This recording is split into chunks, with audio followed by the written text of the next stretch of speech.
నా కళాఖండాల ప్రపంచానికి స్వాగతం. ఎన్నో ప్రాబ్లమ్స్ ఈ సూది వల్లే వస్తాయండి. దారం తెగడం కానీ ఏదైనా కూడా సూది వల్లే వస్తాయి. కాబట్టి సూది బిగించుకోవడం అన్నది కరెక్ట్గా బిగించుకోవాలి. నేను చాలా వీడియోస్లో చెప్పాను, కానీ ఈ వీడియో కేవలం సూది ఎలా బిగించుకోవాలి అని సూది బిగించడం గురించి మాత్రమే స్పెషల్గా అయితే ఈ వీడియో చేశాను. ముఖ్యంగా బిగినర్స్ కోసం అయితే ఈ వీడియో చాలా ఉపయోగపడుతుందండి. వీడియో స్కిప్ చేయకుండా చూడండి. ముందుగా అయితే ప్రెజర్ ఫుట్ ఉంటుంది కదండి, ఆ ఫుట్ను అయితే కిందకి పెట్టుకోవాలి. ఫుట్ పైకి పెట్టి సూది తీయడం కుదరదు, అందుకని కిందకి పెట్టుకోండి. ఇప్పుడు ఇక్కడ ఒక స్క్రూ లాగా ఉంది చూడండి, ఈ స్క్రూని విప్పేయాలి. ఎప్పుడూ తీసే వాళ్ళకైతే స్క్రూ లూజుగా ఉంటుందండి. ఒకవేళ లూజుగా లేదనుకోండి, ఇక్కడ గాడిలాగా ఉంది చూడండి, ఇక్కడ స్క్రూ డ్రైవర్ పెట్టి తీసినా కూడా మీకు ఇలా ఈజీగా వచ్చేస్తుంది. నేను వీడియోలో ఎలా అయితే చూపిస్తున్నానో అలా తీసేసేయండి. నేను ఇక్కడ మీకు క్లియర్గా చూపించడం కోసం మొత్తం స్క్రూని అయితే విప్పేసి చూపిస్తున్నాను. ఇంకా క్లారిటీగా చూపిస్తా చూడండి. ఇదిగోండి, ఇదేనండి మనకి సూది పెట్టుకునే స్క్రూ.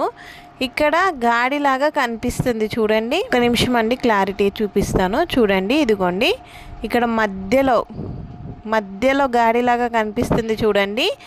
ఇక్కడ మనం సూదిని అయితే పెట్టుకోవాలండి. సూది చూడండి, చిన్న మిషన్ కాబట్టి దీని సూది 16వ నెంబర్ సూది వాడాలండి. అలానే దీనికి ఒకవైపు ఫ్లాట్గా చుట్టూ గుండులాగా రౌండ్గా ఉంటుందండి. ఇక్కడ ఏదైతే ఫ్లాట్గా ఉందో ఈ ఫ్లాట్గా ఉన్న భాగం అన్నది మనకి ఆ గాడి లోపలికి ఉండాలండి. ఆ గాడి అలానే ఫ్లాట్ది ఇలా స్ట్రైట్గా ఉండాలండి. మీకు క్లియర్గా కనిపించట్లేదంటే ఒక నిమిషం ఉండండి, నేను మీకు క్లియర్గా చూపిస్తాను. ఈ ఫ్లాట్ భాగం మీకు క్లియర్గా కనిపించడానికి నేను ఇక్కడ పెయింట్ వేస్తున్నానండి.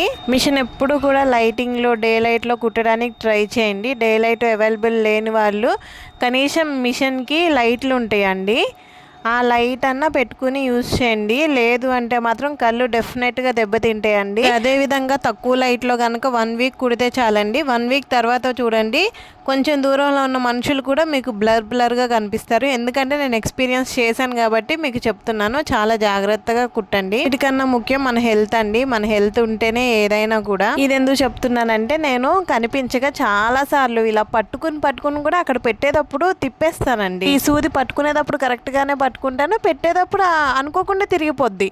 అంతే ఫిక్స్ చేసి కుట్టేటప్పుడు కొంచెం దూరం వెళ్ళిన తర్వాత దారం తెగితే కానీ నాకు అర్థమయ్యేది కాదు సూది తిప్పి పెట్టానని. అప్పుడు మళ్ళీ సరి చేసుకునేదాన్ని. అందుకని లైటింగ్ గురించి చెప్తున్నానండి. ఇప్పుడైతే ఇక్కడ నేను పెయింట్ వైపు వేసాను చూడండి. ఈ పెయింట్ వేసింది మనకి స్ట్రైట్గా ఉన్న వైపు అండి.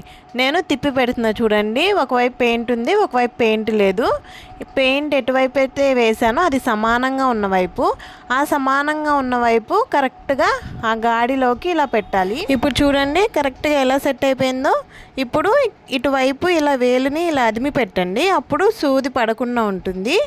ఇప్పుడు మనం ఇందాక తీసిన స్క్రూ ఉంది కదండి, దాన్ని ఇలా స్లోగా పైకి పెట్టేసుకోండి. పెట్టేసుకున్న తర్వాత మన రైట్ సైడ్కి ఇలా లాగి పట్టుకోండి చూడండి.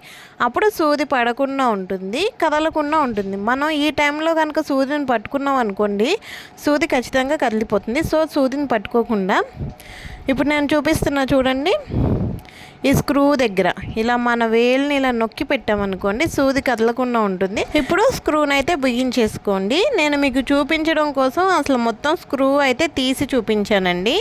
సూది బిగించేసుకున్న తర్వాత ఒకసారి చెక్ చేసుకోండి. సూదిని ఇలా పైకి కిందకి అని చెక్ చేసుకోండి. నేను మీకు చూపించడానికి స్క్రూ మొత్తం ఇప్పానండి. మామూలుగా అయితే మీరు స్క్రూ మొత్తం ఇప్పవసరం లేదు. స్క్రూని కొంచెం లూజ్ చేశారనుకోండి, ఇలా సూది కిందకు వచ్చేస్తుందండి. మీరు స్క్రూ తీయకుండానే ఇలా సూది తీసేసుకుని మళ్ళీ నేను చెప్పినట్టుగా సేమ్ డైరెక్షన్లో ఫిక్స్ చేసేసుకుంటే సరిపోయిద్ది. అలానే ఇంకో విషయం అండి, సూది పెట్టేటప్పుడు ఇలా పైకి నెట్టి పెట్టండి, ఇలా మధ్యలోకి కిందకి పెట్టకూడదు. ఇక్కడ చూపిస్తున్నా కదా, ఇలా పై దాకా వెళ్ళాలి సూది. ఇలా పై దాకా వెళ్ళిన తర్వాత స్క్రూ బిగించేసుకోండి. సూది కిందకుంటే సూది విరిగిపోయిద్ది కంపల్సరీగా, ఇది మాత్రం మర్చిపోకండి. వీడియో యూస్ఫుల్ అయిందని అనుకుంటున్నాను. మరిన్ని ఇలాంటి వీడియోల కోసం వెళ్ళేటప్పుడు ప్లీజ్ మన ఛానల్ని సబ్స్క్రైబ్ చేసుకోవడం మాత్రం మర్చిపోకండి. Thank you for watching.